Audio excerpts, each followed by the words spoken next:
Hey, avant de commencer, je tiens à préciser que cette vidéo contient du spoil sur l'anime. J'ai envie de dire logique vu que c'est un résumé. Bref, c'était juste pour vous dire que si vous n'avez pas encore vu l'anime et que vous comptez le regarder, vous pouvez quitter cette vidéo. De toute façon, les vues sont déjà comptabilisées, donc j'en ai rien à foutre. Bon visionnage.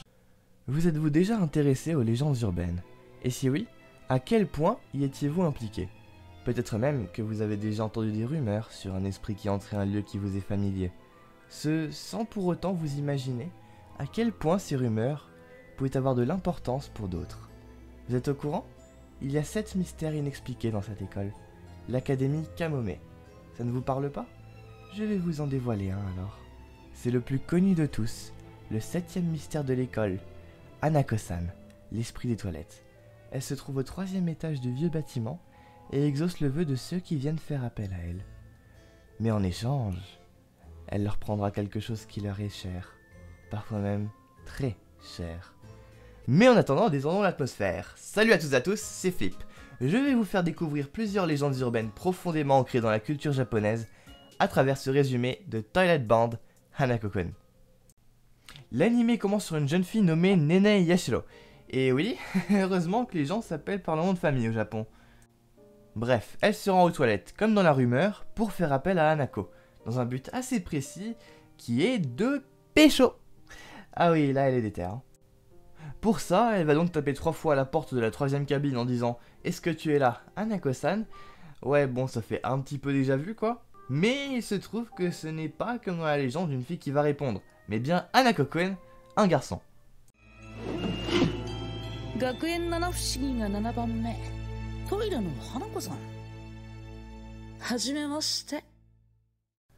Bon, après ça semble pas la perturber plus de quelques secondes, donc mettons qu'on s'en fout.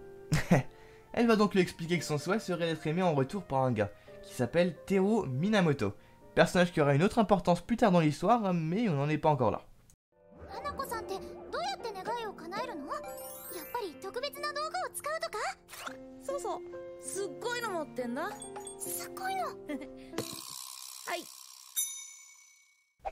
Ah ouais, bah disons que c'est un peu décevant quoi. Mais du coup, Hanako ne semblant pas avoir de meilleurs moyens, va coacher Yashiro avec son bouquin, avec par exemple un premier conseil, exploitez votre spécialité. Yashiro montre donc à notre cher fantôme sa spécialité qui est le jardinage. Elle lui explique que si elle s'est mise au jardinage, c'était pour paraître plus féminine pour son ancien crush. Les fleurs, tout ça, hein. Mais bon, comme on dit, il faut jamais changer pour quelqu'un.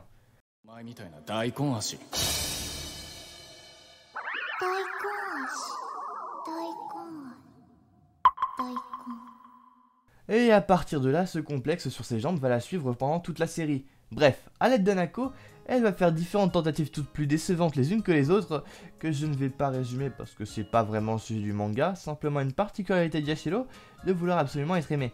Surtout qu'au final, elle avoue à Hanako que c'était seulement pour se venger du mec qui l'a insulté et qu'elle n'a en réalité aucun sentiment pour lui. Mais revenons un peu avant ça sur une étape importante. Yashiro va accidentellement tomber sur un petit sac rempli d'écailles et marqué d'un sceau appartenant à Hanako. Celui-ci lui explique que ces écailles, si on en mange une et que quelqu'un d'autre en mange une juste après, on se retrouve lié à la personne. Mais il y a une contrepartie et...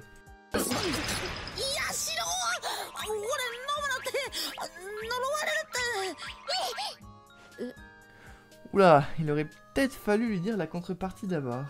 Ouais, quand on mange une de ces écailles, on appartient à la sirène, un esprit relativement puissant, et le simple contact avec l'eau peut nous changer en poisson. Bon, c'est con étant donné qu'elle a abandonné juste après. Au final, la sirène va venir pour la chercher. Et ouais, vaut mieux oublier la vision qu'on a des sirènes Disney.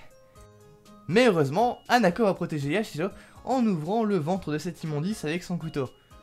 Ensuite, il va s'excuser à Yashiro de ne pas avoir pu réaliser son souhait, et lui proposer de l'aider à redevenir humaine, en mangeant lui-même la 2e écaille, ce qui va réduire l'intensité de la malédiction, et la contrepartie c'est...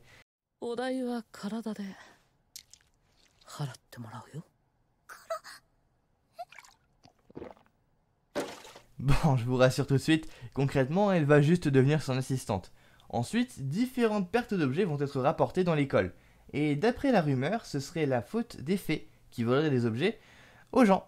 Et à partir de là, je vais faire une petite pause dans le résumé parce que j'aimerais vous parler des inspirations de l'auteur dans son manga.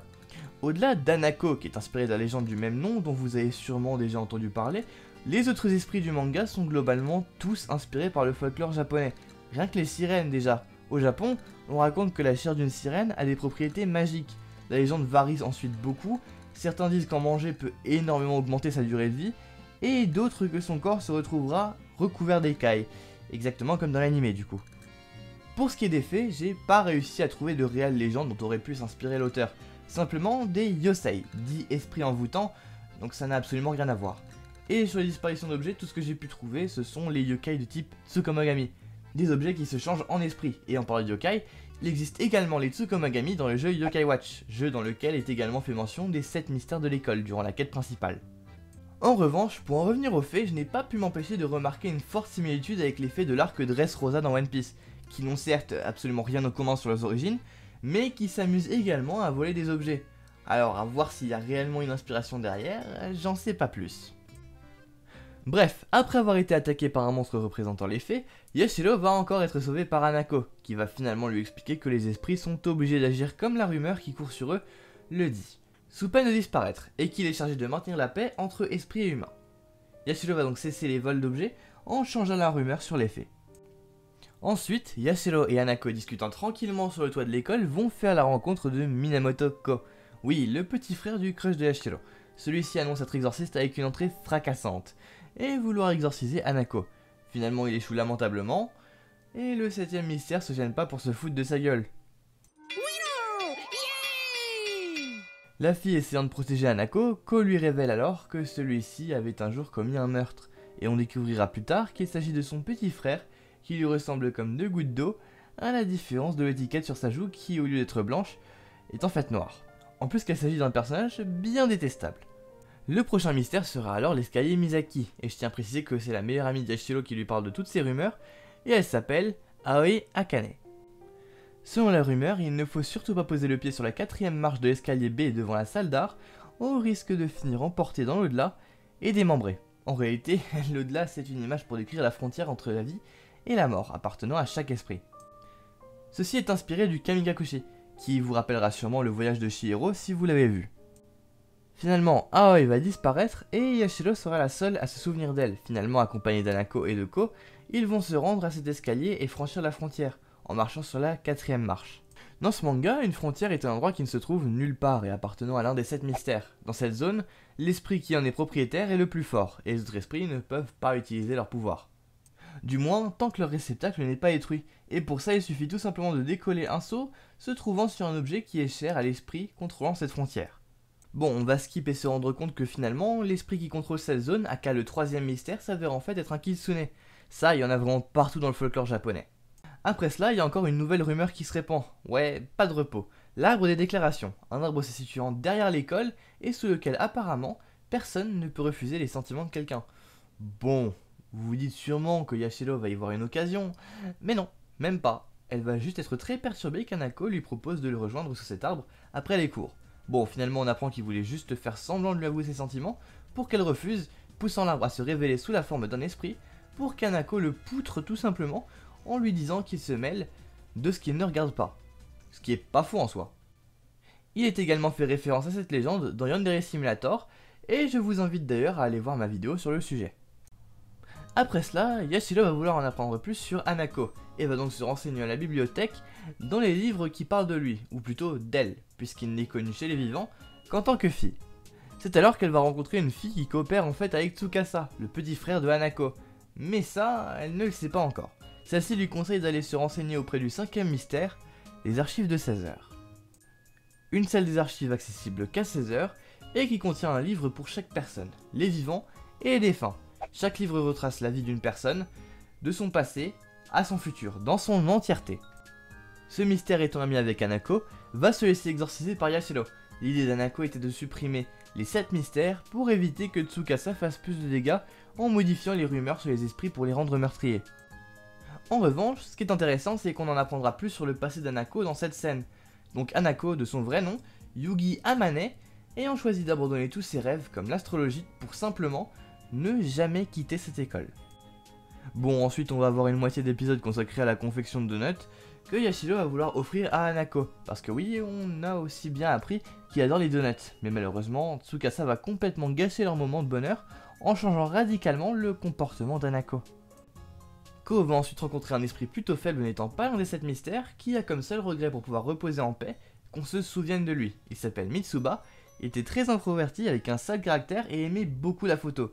Ko va devenir ami avec lui, mais malheureusement Tsukasa va le transformer en une créature absolument démoniaque. Yashiro va ensuite se faire kidnapper par la bande à Tsukasa, et oui, ça commence à faire beaucoup de mauvais bails pour Tsukasa, et va finalement atterrir dans une zone ressemblant fortement à une frontière, mais n'en étant pas une. Une zone remplie de portes, reliant les différents univers et espace-temps entre eux. Hanako envoya à leur blancheur son pouvoir, si jamais vous l'auriez pas encore compris, pour la chercher. Bon voilà, ça c'était juste une petite précision, mais on va suivre Mitsuba, ne vous inquiétez pas. Il va finalement être aspiré avec Yashiro dans la frontière du troisième mystère, l'enfer des miroirs. Cet esprit se joue des faiblesses, complexes et autres peurs de ses victimes. Les personnes n'ayant rien à se reprocher ont beaucoup de moins de problèmes à s'en sortir. Évidemment, Yashiro, elle se fait vanner sur ses jambes. Là, comparant à un navet un peu comme d'habitude, voilà, on force beaucoup avec ça dans cet animé. Sauf qu'ensuite, Tsukasa arrive et littéralement explose la gueule du troisième mystère. Ah ouais, non vraiment, sans chercher son réceptacle, plus rien à foutre quoi, ça affiche sa supériorité, bah très bien. Sauf qu'ensuite, il va forcer Mitsuba à prendre la place du troisième mystère. Celui-ci les renverra ensuite tous dans le monde des vivants et deviendra contre son gré un compagnon de Tsukasa. C'est comme ça que se termine la saison 1. Vous avez pu voir que beaucoup d'inspirations sortent tout droit du folklore japonais. Personnellement, je trouve ça hyper intéressant. En tout cas, j'espère que cette vidéo vous aura plu. C'était Mr. Flick Guys pour vous servir. A plus.